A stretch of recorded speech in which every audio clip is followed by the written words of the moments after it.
बिस्मिल्लाहिर्रहमानिर्रहीम। अस्सलाम वालेकुम। एक आदमी हज़रत सल्लल्लाहु अलैहि वसल्लम पर दरूद शरीफ नहीं भेजता था। एक रात उसने ख्वाब में हज़रत सल्लल्लाहु अलैहि वसल्लम को देखा। आपने उसकी तरफ तवज्जो ना फरमाई। उस आदमी ने अर्ज़ किया कि क्या हज़ूर मुझसे नाराज़ हैं, इसलिए तवज्जो नहीं फरमाई।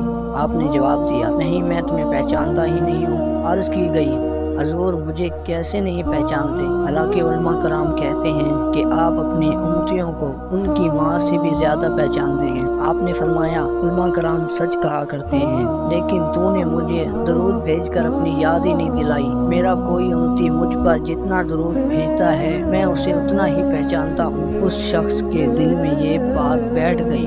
उसने रोज़ाना 100 मरतबा दरूद शरीफ पढ़ना शुरू कर दिया। कुछ मुद्दत बाद हज़ूर अकरम सल्लल्लाहु अलैहि वसल्लम के दीदार से फिर ख्वाब में मशरूफ हुआ। आपने फरमाया, मैं अब तुझे पहचानता हूँ और मैं तेरी शिफायत करूँगा। कैसा ही प्यारा वाक़या है। अगर आपको हमारी वीडियो अच्छी लगे तो वीडियो को लाइक और चैनल को सब्सक्राइब लाजमी करें। तब तक के लिए अल्लाह हाफिज़।